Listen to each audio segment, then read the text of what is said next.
Anong magandang gawin sa negosyong nalulugi? Ang pinakamagandang paraan, bago ko simulan yan, magpapakilala muna ako. Ako nga po pala uli, si Darcel Robles. Isa po akong negosyante na may 5 taon na pong karanasan sa mundo ng pagnenegosyo. Ano ang magandang gawin natin sa negosyong nalulugi? May kwento ko sa iyo. Dati, nung ako'y college pa, ako'y isang graduate, degree holder ng Bachelor of Science, Business Administration. Degree holder ako. Tandang-tanda ko pa noon nung ako'y 3rd year college pa. Meron kaming subject na ang finals exam namin ay pumunta sa isang negosyong nalulugi at palakasin yun. Wala pa ako ganong experience sa pagninegosyo nun. Estudyante pa lang ako. College pa lang ako nun. Para sa school, gagawin namin yun. Yun ang finals exam namin sa isang subject nung ako'y college pa. So kami nung 3 kagrupo ko, pumunta kami sa isang bakery. At yung may-ari, ang problema, hindi pumayag. Pero yung bakery na yun, tingin namin, palugin na yun eh. Nakiusap kami doon sa may-ari ng bakery. Pero hindi talaga pumayag. Fast forward natin. Pagka-graduate ko ng college, 2019. Pagpatak ng 2020, diyan ako tunay na sumabak sa pagninegosyo. Nagtayo ko ng isang milk tea shop. Pagtayo ko ng milk tea shop na yun, pagka-opening nun, first month hanggang 3 months, sobra akong pumaldo. Baguhan pa ako sa pagninegosyo nun. Natsambahan ko lang na nag-hire ako ng isang marketing ko. Taga-post sa social media ng Facebook. Tapos may taga-sagot ako ng inquiry. Tapos may taga-deliver ako ng milk tea. Natsambahan ko lang yun. Nag-hire ako ng ganun. Baguhan pa ako sa pagninegosyo. Doon lumakas ang benta ko. Unang 3 buwan. Pagka-opening ko noong 2020, sobra akong pumaldo nun. Sobrang dami kong benta nun. Kasi may taga-marketing ako. May taga-sagot ako ng inquiry. Yung milk tea kong yun, nalugi na yun. Nalugi na yun dati.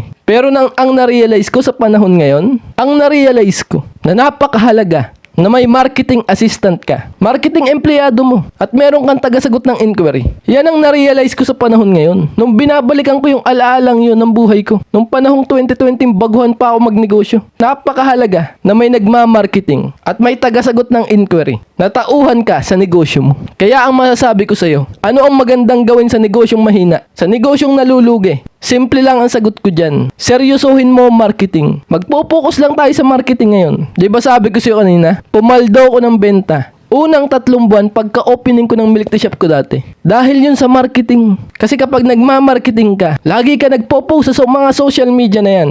Gumagamit ka ng mga advertisement. Marami mag-i-inquire. Ganyan kahalaga ang marketing. Kapag nawala ang marketing, walang mag-i-inquire sa'yo sa negosyo mo. Malulugi ang isang negosyo. Kawawa ang may-ari ng negosyo na walang marketing, na hindi sineseryoso ang marketing. Sa panahon ngayon, ang pinakamakapangyarihang marketing, vlog. Mag-vlog ka. Pakapalin mo mukha mo sa camera. Sanayin mo mukha mo sa camera na humaharap sa harapan ng camera. Tapos i-promote mo ang negosyo mo. Video-video ka dyan ng mga produkto ng negosyo mo. Ikaw ang maging endorser ng negosyo mo. Ikaw ang mag-vlog. Ikaw na may-ari ka. Ang kailangan gumaling sa pagbablog. Para kapag inutusan mo mga empleyado mo, susunod sila. Kasi nakikita nila vlogger ka eh. Ang problema, alam ko hindi ka marunong mag-vlog. Kasi sobrang hirap talaga. Pakapalin ang mukha sa harap ng camera. Pues ako, nandito ako sa iyong tabi. Tuturuan kita mag-vlog. Magsalita sa harap ng camera. Kumapal ang mukha sa camera. Basagin ko ang hiya mo sa camera. Para maging vlogger ka. Sulit na sulit yan pag nagpaturo ka sa akin. Only marketing ka. Libre. Mag-upload ka lang sa social media. Kasi sobrang kapal na ng mukha mo. Kapag nagpaturo ka sa akin, marketing, seryosohin mo yan. Lagi mong tandaan yan. Pag nawala ang marketing, malulugi ang negosyo. So, vlog. Magpaturo ka sa akin, mag-text ka dyan sa number na yan. Gagawin kitang vlogger. Isang araw pa lang pag nagpaturo ka sa akin, makakapag-vlog ka na. Lalo na ang 3 araw kapag nagpaturo ka sa akin, sobrang kapal na ng mukha mo sa camera. Pero ito ang sasabihin ko sa iyo pag nagpaturo ka sa akin mag-vlog, kailangan mong galingan. Mahirap to. Kailangan mong unawain ang mga ituturo ko at actionan agad. Kasi baliwala ang mga ituturo ko sa'yo kung wala kang action agad. Text mo lang ako sa number na yan or mag-comment ka dyan sa baba. Kung gusto mong gumaling sa marketing, kung gusto mong kumapal ang mukha sa camera, kung gusto mong maging ganap na vlogger na kayang-kaya mo nang i-promote, magsalita sa harapan ng camera para ma-promote ang negosyo mo. Kaya sa negosyong mahina, sa negosyong nalulugi, marketing, yan lang talaga. Mapapansin mo, ang mga negosyo ngayon, yung mga negosyo mong alam mong malakas, mapapansin mo, vlogger yun. Nagbablog yun, kaya yun malakas. Mapapansin mo yun sa panahon ngayon. Kasi yun ang makapangyarihang marketing. At tipid na marketing, walang bayad. bayad. Di katulad ng mga FB ads na yan, may bayad yan. Tapos yung makakita ng ads mong yon sa FB, iba't ibang tao na wala namang alam sa negosyo mo. Pero kapag naging vlogger ka, magkakaroon ka ng solid customer na maniniwala sa negosyo mo para wala nang ubos ang benta araw-araw. At ang mga inquiries ng negosyo mo, dadami yan. Kung gusto mong kumita sa pagbablog, kung gusto mong ma-promote ang negosyo mo, kung gusto mong sumikat, makilala sa internet, magpaturo ka sa akin mag-vlog. Babasagin ko ang hiya mo. 3 araw pa lang, sobrang kapal na ng mukha mo. Kayang-kaya mo nang mag-video ng sarili mo para ma-promote ang negosyo mo. Pagbablog, pinakamakapangyarihang marketing. Kung gusto mong magpaturo sa akin, mag-text ka lang sa number na yan.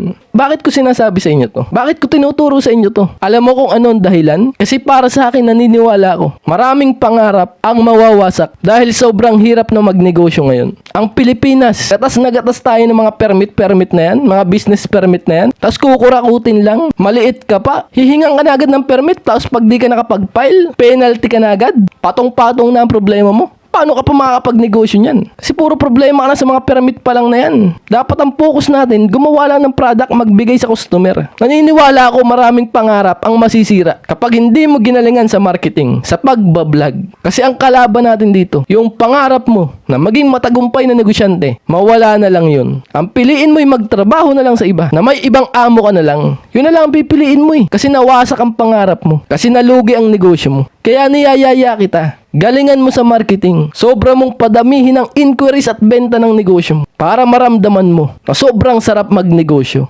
Niyayaya kita, kapwa negosyante kita. Palagi tayo mag-usap ng ganitong usapan. Pindutin mo yan, subscribe na yan. Subscribe mo na ako. Mga kanegosyo ko, kung ang negosyo nyo'y nalulugi ngayon, palagi nyong tandaan to. Huwag nyong isipin, nakatapusan na to ng inyong pangarap. Kapwa negosyante ko, tandaan nyo, hindi nasusukat ang tagumpay sa dami ng beses na tayo nanalo. Nasusukat ang tagumpay sa dami ng beses na ikaw ay bumangon, nagpatuloy, kahit puro talo ka. Doon magkakaalaman kung magiging negosyante ka ba talaga. Kasi ang mga pagkalugi na yan, napakadaming aral niyan. Maaaring tinuturuan ka lang ng buhay ng maraming aral na babaunin mo papunta sa tagumpay na malaki. Patuloy kang matuto. Patuloy kang magtiwala sa Diyos. Patuloy kang lumaban. Araw-araw. Pupusta ko balang araw. Yung mga problema nagpapaluha sa iyo ngayon, magiging kwento ng tagumpay. Na yung kwento na yon, kapag naikwento mo sa iba, madaming buhay ng tao mababago mo.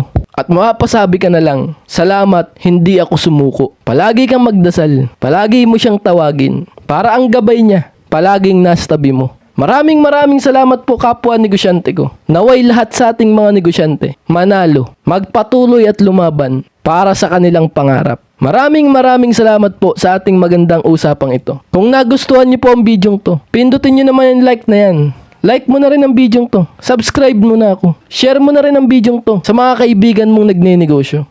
I-share mo ang bidyong to. At nga pala, yung nasabi ko sa inyo kanina, na pinakamahalaga ang marketing sa negosyong nalulugi. Pagbablog. Ang makapangyarihang marketing ngayon. Kung gusto mo po magpaturo sa akin mag-vlog, text mo lang po ako sa number na yan. Or tawagan niyo po ako sa number na yan.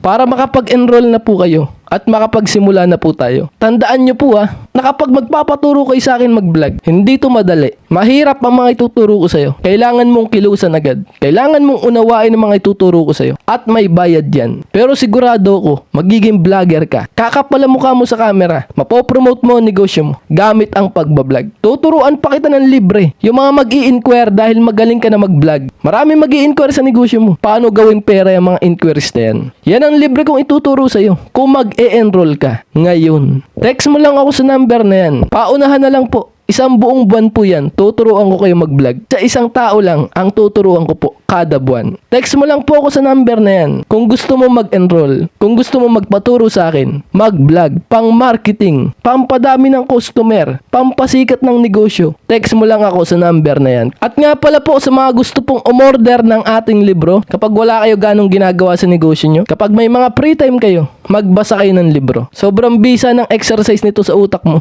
ang pagbabasa ng libro. Lalo tungkol sa negosyo ang babasahin nyo. Lalalim ang pagkakaunawa nyo sa pagninegosyo kapag lagi kayo nagbabasa ng libro. Sa mga gusto pong umorder ng ating libro, ako po nagsulat yan. Sa mga gusto pong umorder, text nyo lang po ako sa number na yan. Or tawagan nyo po ako sa number na yan. Sa mga gusto pong umorder ng ating libro, ipapadala ko po sa inyo ng libre. Free shipping po ako kapag umorder po kayo ngayon ng ating libro. At yun lang po muna. Maraming salamat po sa ating magandang usapan ngayong gabing ito. Ako'y magpapaalam na po muna. Kita-kita po tayo susunod. Ako po muli, si Darcel Robles, na mag-iiwan po sa inyo po ng katagang ang tamad. Wag na wag mong papakainin. Ciao, bye!